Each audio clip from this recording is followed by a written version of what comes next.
Prime बहुत sincerely दो, और एक बार बेस क्लियर हो गया तो फुल लेंथ टेस्ट में फिर परेशानी नहीं होगी। और आपको लगने लगा कि कुछ समय बेटी बहुत ज्यादा इंपॉर्टेंट है, वरना आपका देखो करियर की बात है, पूरा ये जो टाइम है प्राइम टाइम है,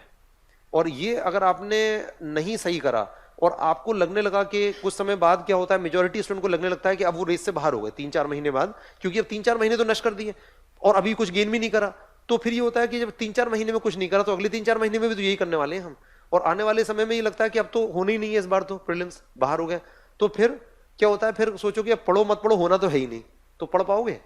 लेकिन प्रेशर होगा, पढ़ना तो है 6-8 घंटे, जबरदस्ती टेबल पे बिठाओगे तो बड़ा टॉर्चरस होता है वो। और यदि अगर छोटा छोटा टारगेट बनाओ और अचीव करो, खुश रहो, बस ठीक है मैंने आज क्लास अटेंड करी, याद कर लिया, जो इससे रिलेटेड क्वेश्चन थे वो सॉल्व होंगे आपसे, जो डाउट है वो क्लियर कर लो, बस छोटा टारगेट बनाओ, अचीव करो, आपको सुकून रहेगा।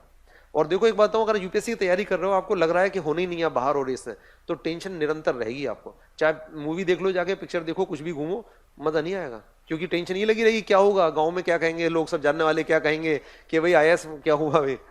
क्योंकि तो वो टेंशन होगी ना कि प्रीलिम्स में अगर नहीं हुआ या फाइनल सिलेक्शन नहीं हुआ, जो भी है। और खैर प्रीलिम्स तो कोई मतलब ही नहीं है, अल्टीमेट तो अगर तैयारी कर रहे हो तो सिलेक्शन होना चाहिए,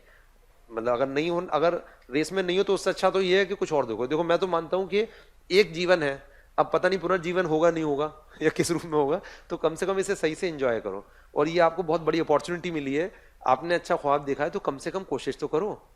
भाई, ये थोड़ी है कि हिम्मत करके आ गए चलो, लेकिन कोशिश तो करो, और कोशिश बहुत मुश्किल नहीं है। अगर आप नोट्स को सही से समझ लो, सोचने की डेवलप करो हिम्मत, मतलब देखो उन लोगों को चाहिए यूपीएससी में कि वो लोग जो कि निर्णय ले सके, चीजों को समझ सकें। अब आपके वो डीएम बना देंगे, एसपी बना देंगे, तो आपको चीजें बड़ी पर्सपेक्टिव होना चाहिए, एक रेशनल थिंकिंग होनी चाहिए, निर्णय लेने की क्षमता होना चाहिए, चीजों को समझने की क्षमता होना चाहिए। डेटा रखने वाला थोड़ी, वो तो कंप्यूटर ज्यादा रख लेगा आदमी से। अगर डेटा की बात है, इंफॉर्मेशन की बात है, वहां पे एनालिसिस चाहिए, समझने की क्षमता